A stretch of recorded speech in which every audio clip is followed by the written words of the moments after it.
Location based होना चाहिए। वहां पर पहले बच्चों को भेजा जाता था भिक्षा लाने के लिए। गुरुकुल में पहले भिक्षा लेकर के आते थे, भिक्षा लेकर के जो कुछ आता था घूमना पड़ेगा वैसे उससे फिर भोजन बनता था। भोजन बनने के बाद वो बच्चों को बांटा जाता था। और तब जो हमारे गुरु हुआ करते थे, उस समय के जो गुरु हुआ करते थे, वो बच्चों को बताते थे कि ये भोजन जो तुम ले आए इसमें ये तत्व पाया जाता है, ये तत्व पाया जाता है, और इस तत्व को खाने से तुमको तुम्हारे शरीर को ये लाभ पहुंचेगा। तो जो आज हम लोग ज्ञान की बात करें, ज्ञानात्मक पार्ट सबसे लास्ट में आता था और एप्लीकेशन पार्ट सबसे पहले आता था। राष्ट्रीय शिक्षा नीति में जो उद्देश्य में रखा गया है स्किल को और एप्लीकेशन को, वो हमारी पुरानी जो हमारी बुनियादी शिक्षा थी वहीं से लिया गया है कि जो कुछ हम बच्चों को ज्ञानात्मक शिक्षण दें या हम भावात्मक शिक्षा दें, कोई भी शिक्षा दें, उस शिक्षा के बाद हम उसको कौशल विकास करना है और साथ ही साथ उसका एप्लीकेशन करना है। जो हमारा पुराना था उसी को वापस राष्ट्रीय शिक्षा नीति में लाया गया है। हम लोग कहानी के द्वारा शिक्षा दे, आप देखते थे पेड़ के नीचे बैठे रहते थे गुरु, बच्चों को कहानी बताते थे, पढ़ाते थे, कोई पठन पाठन की कोई बात नहीं होती थी। सिर्फ बच्चों को क्या किया जाता था, कनेक्टिविटी थी उस समय। जो गुरु और शिक्षक के बीच में, गुरु और जो स्टूडेंट होता था उसके बीच में कनेक्शन था। उस कनेक्शन के कारण बच्चा मान लेता था कि जो कुछ हमारे गुरु कह रहे हैं वो सब कुछ कह रहे हैं। आपको याद होगा वो कहानी पंचतंत्र में हम लोग ने पढ़ा है कि गुरु ने कहा कि जाओ वो पानी बांधाओ, गेहूं का खेत था, पानी बांधना था, वो मेड़ नहीं बांध पा रहा था, बाढ़ आ गई तो बच्चा लेट गया था और उसने पानी को रोका था। क्यों? क्योंकि गुरु ने कह दिया है कि हमको वहां पर रुकना है पानी। तो ये भाव था, हमें पूरा उनके ऊपर फेथ था। आज क्या है, ये फेथ हम लोग का खत्म हो गया। हम लोग के बीच बच्चों में जो मैंने अपने स्कूल में महसूस किया, क्यों बच्चे अपनी हर बात टीचर को नहीं कहता। अब बच्चे हमसे हर बात आके शेयर करते हैं। पहले बच्चों को डांट दिया जाता था, मतलब उनको झिड़क दिया जाता था, और खासकर सबके सामने झिड़का जाता था। ये हमने क्यों सबके सामने झिड़कना? आप अपने घर के बच्चे को आप क्या सबके सामने झिड़कते हो? आज अपने घर के बच्चों को क्या आप झापड़ मारते हो? तो क्यों आप सब बच्चों को झापड़ उठा रहे हो? क्यों डंडी लेकर चल रहे हो? मैं गई क्लास में, देखी, मैं इंस्पेक्शन के लिए क्लास में गई तो देखा टीचर्स ने स्टिक रखी हुई है, उठा के मैंने तोड़ा, उठा के खिड़की के बाहर फेंका। हमने कहा ये स्टिक मेरे स्कूल में ले ली, अगर आप स्टिक लेके चलो। अरे मैडम बिना स्टिक नहीं, ऐसे कैसे चलेगा? अगर हम लोग इस तरह करेंगे तो फिर हम क्या उम्मीद कर रहे हैं, फिर बच्चा क्या सीखेगा?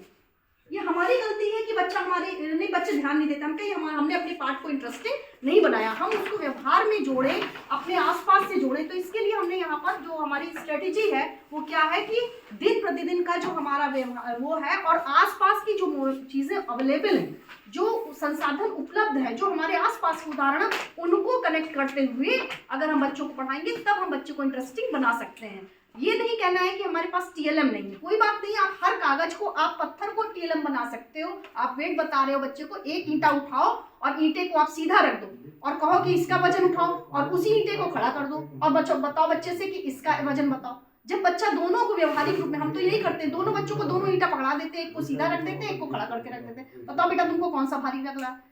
तो इस तरह के अगर हम अपने आसपास की चीजों को लेकर के बच्चों को जोड़ेंगे, उनको कनेक्शन बनाना है और साथ ही साथ रैपर्ड बनाना है, तो इससे हमारी गुणवत्तापूर्ण शिक्षा होगी। दूसरा है रेगुलरिटी। हमारे यहाँ की प्रॉब्लम क्या है कि बच्चे एडमिशन ले लेते हैं, उसके बाद वो क्लास में रेगुलर नहीं आते।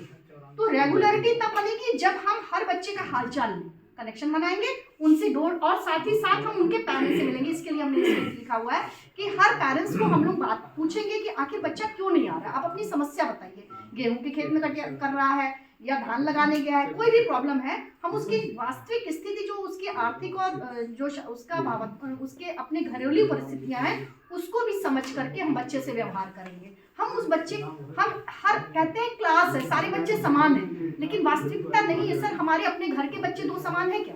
उनके साथ हमको अलग अलग व्यवहार करना पड़ता है। एक बच्चा जो है, उसकी मम्मी उसको गिलास पे दूध पहुंचा रही है और कॉपी पेंसिल उसके पापा तैयार कर रहे हैं, हर सुविधा दे रहे हैं, और वो बच्चा हमारे स्कूल आ रहा है। और दूसरा वो बच्चा है जो हमारे, ऐसी लड़कियां आती हैं, ऐसे बच्चे आते हैं जो सवेरे डेयरी पे जाते हैं, दूध पहुंचाते हैं और तब आते हैं विद्यालय। तो हम एक ही स्टिक से सबको नहीं, सबकी समस्या समझे, उसके अनुसार और थोड़ा सा उसमें हम एक रूपता लाने का प्रयास करेंगे। अगली समस्या हमारी क्या है? पंक्चुअलिटी की। बच्चे समय से नहीं आते विद्यालय, ये भी समस्या। समय से विद्यालय ना आने के कारण ही हमारी पहली कक्षा बहुत प्रभावित होती है। प्रार्थना सभा को लोग सीरियसली नहीं लेते, ये है ही नहीं।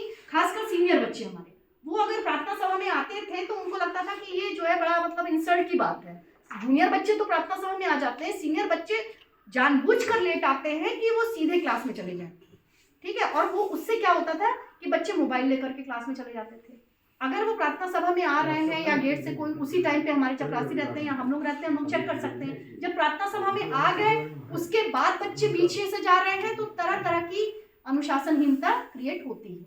तो इसके लिए हमने कहा कि जो पंक्चुअलिटी लाने के लिए हम बच्चों को इस पर प्रेरित करें कि हमको आपको क्या करना है, समय से विद्यालय आना है और समय से छोड़ना है। अगर बच्चे नहीं आ रहे हैं, हमारे पास टीचर्स कम है, ऐसा होता है, हम 2-3 क्लास को कंबाइन कर सकते हैं, कोई एक्टिविटी करा सकते हैं। कभी कभी ऐसा भी करें, अगर मान लीजिए एक काम हम लोग कर सकते हैं, हमारे पास बच्चे कम हैं, टीचर्स कम है और बच्चे ज्यादा हैं, तो एक दिन आप क्या करिए, आप ही देखिएगा आपके में से कोई बच्चा बहुत अच्छा गाना गाता होगा, कोई बच्चा किसी चित्र को अच्छा बना लेता होगा, कोई बच्चा किसी विषय को अच्छे से समझा लेता हो, हम लोग बच्चों से ही पढ़वा लें। आप विश्वास करिए, एक बार इस काम को करिए, एक बार आप करिए इस काम को कि आपके यहाँ टीचर्स कम हैं और या टीचर्स आपके अपार में लगे हुए हैं, किसी काम में लगे हुए हैं, आप 2 क्लास 3 क्लास कंबाइन करवा दीजिए, बैठवा दीजिए, आप अपने यहाँ के ही स्टूडेंट्स को बुलवाइए और आप उससे कहिए, देखिए उस दिन उसके अंदर का कैसे जागता है और वो कितने अच्छे से उस चीज, और कह दीजिए बेटा कल तुमको ये क्लास में किसी लड़की से ही बोल दीजिए, बिटिया तुमको कल ये पढ़ाना मैं अपने यहाँ करती हूँ, बिटिया कल तुमको, बच्चों को क्या लगता था कि ये जो ब्रेन के पार्ट्स होते हैं ना वो समझ में नहीं आते थे, मैंने देखा कि लड़कियां इसमें बहुत कमजोर थी हमारे यहाँ की। मैं सोची इन लोगों को अगर मैं पढ़ाना शुरू कर दूंगी तो बच्चियों को वही चीज याद करनी पड़ेगी, पढ़नी पड़ेगी। मैंने उसमें 5 ग्रुप बना दिया, मैंने कहा तुमको बेटा अग्र मस्तिष्क के बारे में बताना है, तुमको मध्य मस्तिष्क के बारे में बताना है, तुमको पश्चिम मस्तिष्क के बारे में बताना है। उन्हीं लड़कियों के 5-5 ग्रुप बनवा दिए। अब वो लड़कियां इतना बढ़िया चार्ट बना करके ले आई और आ करके, और उसमें भी आपस में कंपटीशन हो गया, उन 5 लड़कियों में ही आपस में कंपटीशन हो गया और सब ने उस पार्ट को इतने अच्छे से समझा दिया, नर्वस सिस्टम वाला पार्ट जो बच्चों